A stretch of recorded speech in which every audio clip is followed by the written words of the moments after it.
Now, students, welcome again. Uh, this is the last part of the story. Now her bosom rose and fell tumultuously. Now her thoughts rose and fell, involving very strong feeling. She involved herself in a very strong feeling. She was beginning to recognize this thing that was approaching to possess her.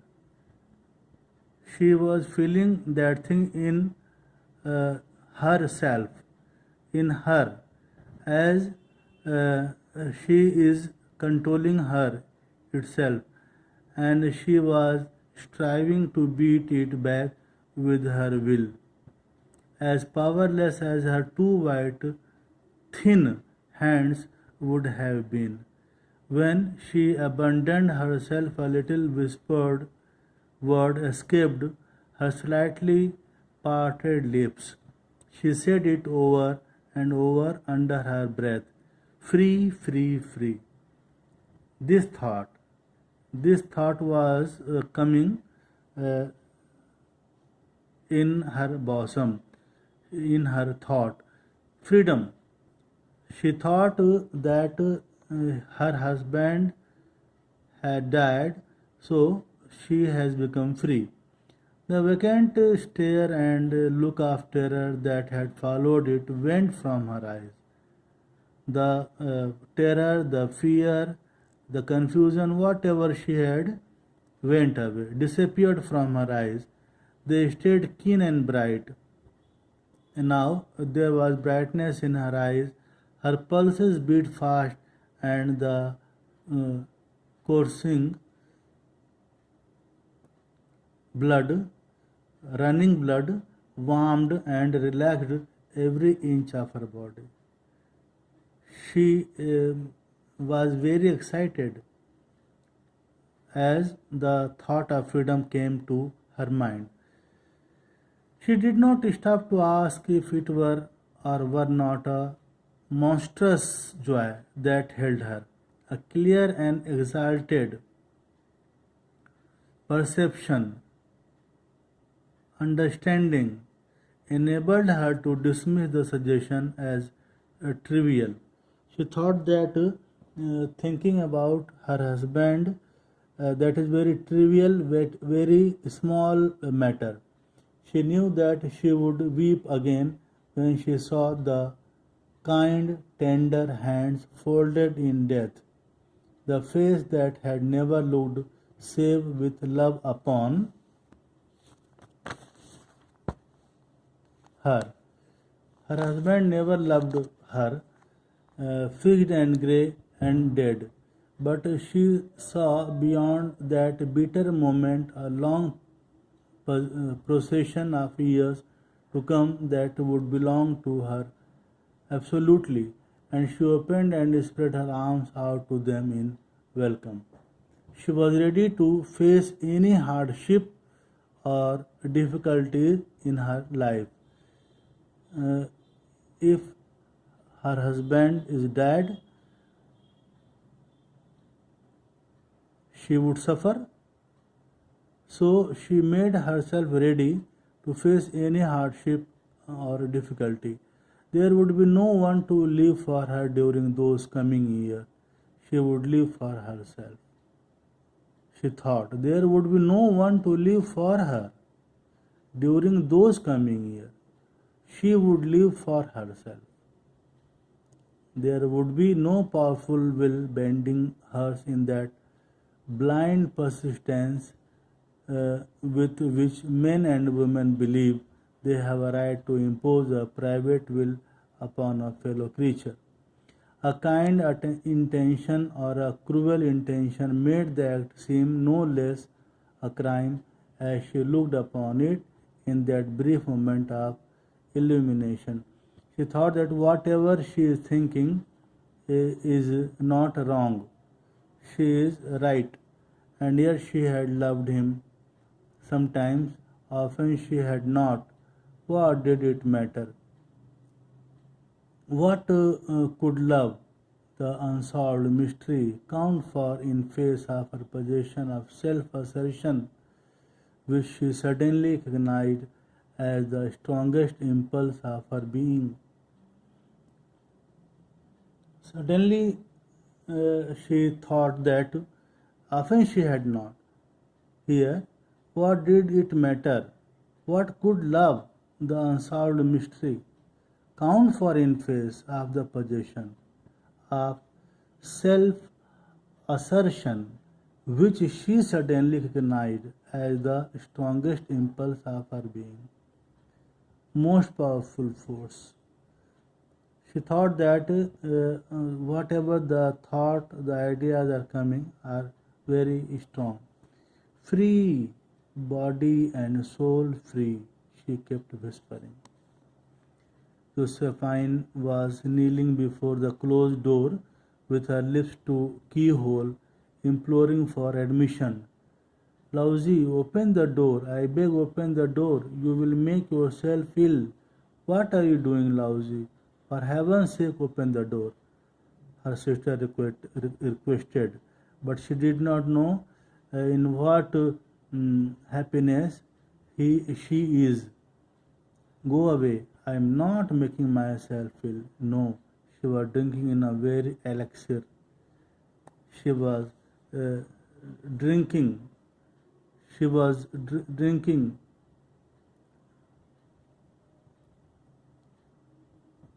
in a very elixir of life through that open window. She was enjoying the life through that open window. Her fancy was running riot, wild along those days ahead of her, spring days and summer days and all sort of days that would be her own. All the things will be commanded by her, she thought. She breathed a quick prayer that life might be long. Now she is praying to God that her life might be long. It was only yesterday she had thought with a shudder that life might be long. It was the thought that was coming in her mind. Her sister was pleading, and she opened the door and is ready to go with her. They descended the stair. She opened the door after that. She rose the length and opened the door to her sister's importunities, demands. There was a feverish, excess energy, triumph in her eyes, as she had made up her mind that now there is no one who will interfere in her life, and now she is free from all worries and anxieties. So there was excess energy in her eyes, and she carried herself unwittingly like a goddess of victory. She clasped her sister waist, and together they descended the stairs. Richard stood waiting for them at the bottom. Someone was opening this is the last part. Someone was opening the front door with a latch key. It was Brentley Mallard, who entered a little travel stand, a little tired, composedly, calmly, carrying his grip sack, traveling bag, and umbrella. He had been far from the scene of accident. He had been far from the scene of accident and did not even know there had been one. He did not know about the accident. He was far away from that place. He stood amazed at Josephine's piercing cry, at Richard's quick motion to hide him, screen him from the view of his wife. Both wanted to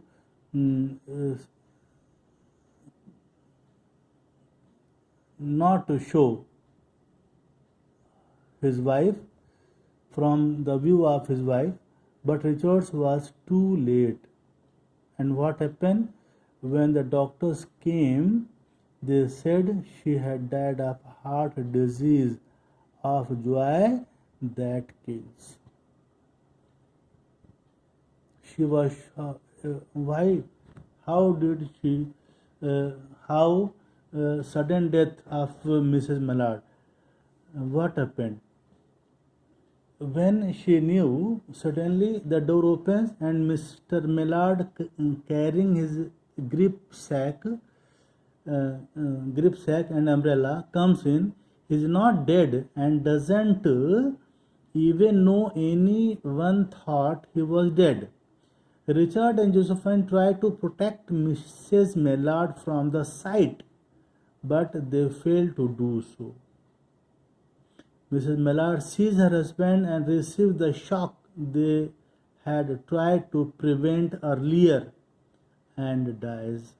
Later, the medical people or doctor who examined her said that she was full of so much happiness that it killed her.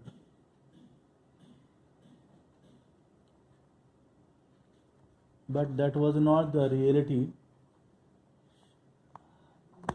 She thought that all her liberties and freedom had stopped now. That was the reason that she died. Student, this was the end of the story. If there is any problem, please ask me. Please, it is my humble request. Please ask me. I will explain the story or the paragraph again and again. But without any hesitation, please ask me. Thank you so much. Now, students, welcome again. This is the last part of the story. Now her bosom rose and fell tumultuously. Now her thoughts rose and fell, involving very strong feeling. She involved herself in a very strong feeling. She was beginning to recognize this thing that was approaching to possess her. She was feeling that thing in herself, in her, as she is controlling her itself, and she was striving to beat it back with her will. As powerless as her two white, thin hands would have been. When she abandoned herself, a little whispered word escaped her slightly parted lips. She said it over and over under her breath. Free, free, free. This thought was coming in her bosom, in her thought. Freedom. She thought that her husband had died, so she has become free. The vacant stare and look of terror that had followed it went from her eyes. The terror, the fear, the confusion, whatever she had, went away, disappeared from her eyes. They stayed keen and bright. And now there was brightness in her eyes. Her pulses beat fast, and the coursing running blood, warmed and relaxed every inch of her body. She was very excited as the thought of freedom came to her mind. She did not stop to ask if it were or were not a monstrous joy that held her. A clear and exalted perception, understanding, enabled her to dismiss the suggestion as trivial.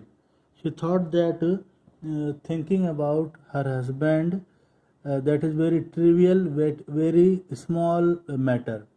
She knew that she would weep again when she saw the kind, tender hands folded in death, the face that had never looked save with love upon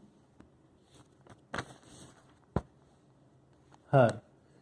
Her husband never loved her, fixed and grey and dead, but she saw beyond that bitter moment a long procession of years to come that would belong to her absolutely, and she opened and spread her arms out to them in welcome. She was ready to face any hardship or difficulties in her life. Uh, if her husband is dead, she would suffer. So she made herself ready to face any hardship or difficulty. There would be no one to live for her during those coming years. She would live for herself. She thought there would be no one to live for her during those coming years. She would live for herself. There would be no powerful will bending hers in that blind persistence with which men and women believe they have a right to impose a private will upon a fellow creature. A kind intention or a cruel intention made the act seem no less a crime as she looked upon it in that brief moment of illumination. She thought that whatever she is thinking is not wrong. She is right, and yet she had loved him. Sometimes, often she had not. What did it matter?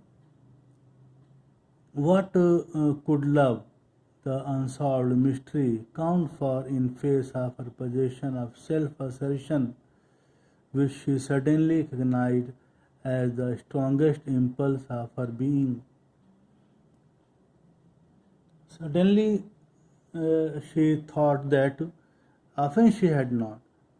Here, what did it matter? What could love, the unsolved mystery, count for in face of the possession of self assertion, which she suddenly recognized as the strongest impulse of her being, most powerful force? She thought that whatever the thought, the ideas are coming are very strong. Free, body and soul free, she kept whispering. Josephine was kneeling before the closed door with her lips to keyhole, imploring for admission. Lousy, open the door. I beg, open the door. You will make yourself ill. What are you doing, Lousy? For heaven's sake, open the door, her sister requested.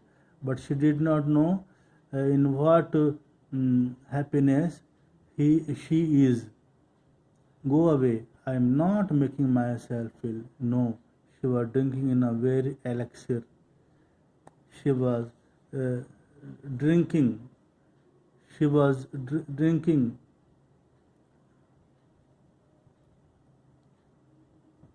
in a very elixir of life through that open window. She was enjoying the life through that open window. Her fancy was running riot, wild along those days ahead of her, spring days and summer days and all sort of days that would be her own. All the things will be commanded by her, she thought. She breathed a quick prayer that life might be long. Now she is praying to God that her life might be long. It was only yesterday she had thought with a shudder that life might be long. It was the thought that was coming in her mind. Her sister was pleading, and she opened the door and is ready to go with her. They descended the stair. She opened the door after that. She rose the length and opened the door to her sister's importunities, demands. There was a feverish excess energy triumphed in her eyes, as she had made up her mind that now there is no one who will interfere in her life, and now she is free from all worries and anxieties. So there was excess energy in her eyes, and she carried herself unwittingly like a goddess of victory. She clasped her sister waist, and together they descended the stairs. Richard stood waiting for them at the bottom. Someone was opening this is the last part. Someone was opening the front door with a latch key.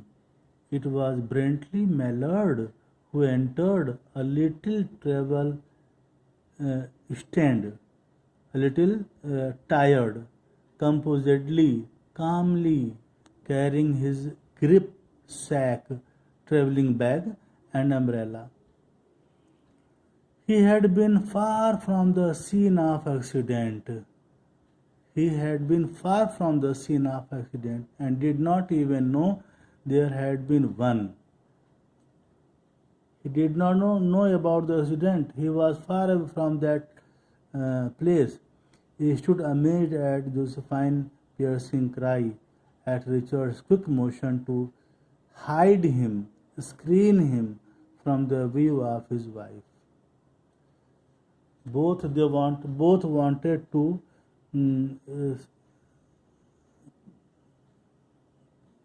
not to show his wife from the view of his wife, but Richards was too late. And what happened? When the doctors came, they said she had died of heart disease, of joy that kills. She was why? How did she? How sudden death of Mrs. Mallard? What happened?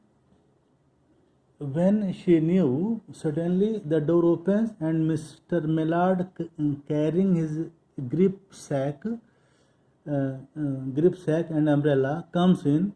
He is not dead and doesn't even know anyone thought he was dead. Richard and Josephine tried to protect Mrs. Mallard from the sight, but they failed to do so. Mrs. Mallard sees her husband and receives the shock they had tried to prevent earlier and dies. Later, the medical people or doctor who examined her said that she was full of so much happiness that it killed her.